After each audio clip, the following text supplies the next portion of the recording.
happiness isn't all it's cracked up to be. Stick around after this brief nature clip, and I'll tell you why.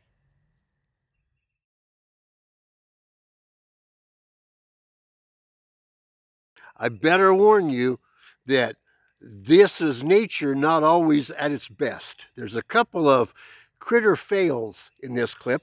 There were more, but my censors, that being my censor wife and my censor daughter, both asked me, "You're not going to put that in your tape, are you?" Which gave me to think maybe I should rethink that.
From time to time down through the years, I've found myself having to choose between two jobs or two activities or something like that. And when I would choose and wrestle and pray about it, inevitably, some friend will come by and they'll say, well, trying to help me, they'll say, well, which would you rather do? Which job do you like better? Where my response has nearly always been, well, what's that got to do with anything? Choosing something because it will make you happy, that's maybe not all we're made for. We could be made for more than that. And besides, there's a danger in that. This is a short midweek devotion from the United Methodist Church in Littleton, Illinois. Every week I try to present a short video that starts with something about nature. And then I follow it with an idea as it pertains to our Christian lives for us to chew on. Now, you don't have to agree with what I present.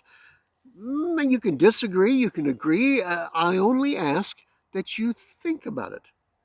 And the thought we're thinking about today is whether or not happiness is all it's cracked up to be.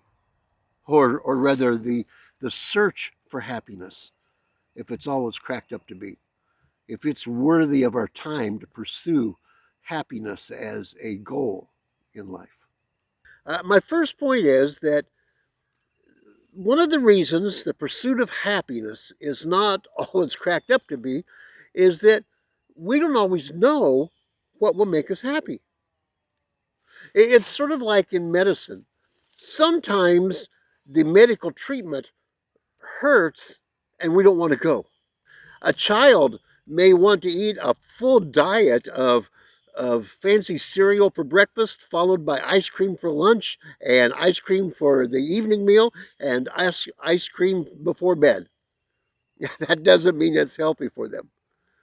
Or they may want to stay up all night until they just collapse on the couch every night rather than get to bed at a good time so they can study the next day. We don't always know what is good for us. And we as adults, we don't always know what's good for us either.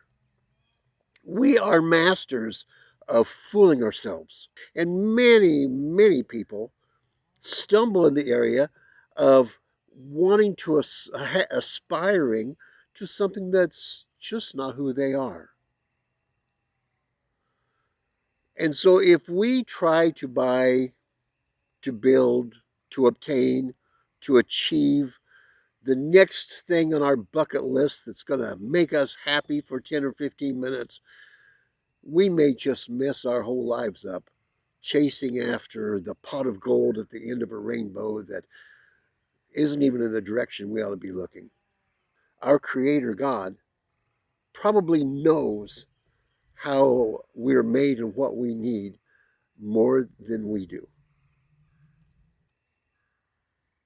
But searching for happiness, for pleasure, living a life just chasing after the next thrill is likely not to make us happy. Let me come to my second point. Happiness doesn't necessarily equate or lead to greatness. And it may be more important to live a life of duty, of sacrifice, of foregoing pleasure for the sake of being righteous, good, making a difference in the world that we live in. Now, that sort of depends on your worldview. If your worldview is that there is no God, that there is no one out there that owes you anything, that you don't owe anyone anything, that we just happen to go through this life and we'll live it and we'll be done, then the boys with the most toys will be the winners in the end. Because if all you have is pleasure for this life, you might as well live it for the best you can. But another example might be let's take a wealthy billionaire who wheels and deals and doesn't deny himself or herself any of the luxuries of life.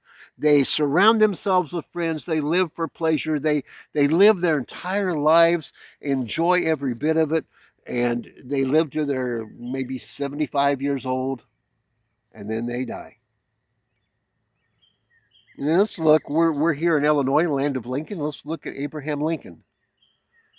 Let's say that he was a lawyer and that he was a skillful person in a lot of ways and that he could have amassed great wealth and he could have backed out of the political scene and maybe had a life that was longer, more pleasurable than the life that he lived, but his nation needed him at the time that he was there.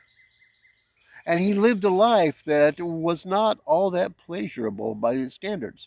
Now, a person that doesn't see anything greater than themselves would say that Lincoln was a fool. He wasted a life that could have been pleasurable. They might even say that he was immoral because of that.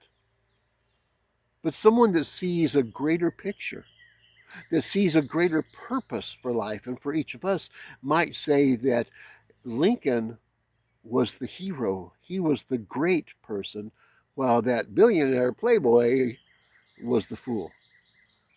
Because one life that's lived and then it's over. And then what comes next? What difference, what impact did that life have? So, if it makes sense, I just wanted to say that searching for pleasure doesn't always equate to fulfillment, to finding what you're good at, your place in society, to becoming the best you can be, or becoming a great person. Sometimes it leads to just a frivolous, shallow life. Happy, perhaps, but wasted. And then the third, which is just very obvious, is that um, living a life totally in the pursuit of happiness where and pleasure where nobody owes you anything and you don't owe anyone anything and you're a self-made person and everybody is responsible for themselves, it's just plain a life of selfishness. We can wrap a philosophical cloak around it and we can call it ethical egoism, which is I think what the term is, but it's basically a life of selfishness. And selfishness is not compatible with Christian theology. I mean, there's a lot of selfish Christians, don't get me wrong, but selfishness is not compatible with Christian theology. It's not even very workable philosophically because it kind of leaves the people that are, you know, each living for themselves, and somebody's pretty much got to lie about that, pretend like they're not living for themselves in order for it to work. I recently posted a video where I said that success isn't all it's cracked up to be. And now I post a video that says happiness isn't all it's cracked up to be. Well, just so you know, I'm certainly not against happiness, and I'm not against being successful. The pursuit of success, pursuit of happiness is often a dead end. Following the purpose we are made and our Creator, and not giving our main priorities toward things like success and power and prestige and you know happiness, you probably will find that those other things will come when you live a life worth living for a calling that's worth living for. They're not things we live for. They're things that come into our lives naturally in a life well lived. Now, hard times come, obviously, but so do the good.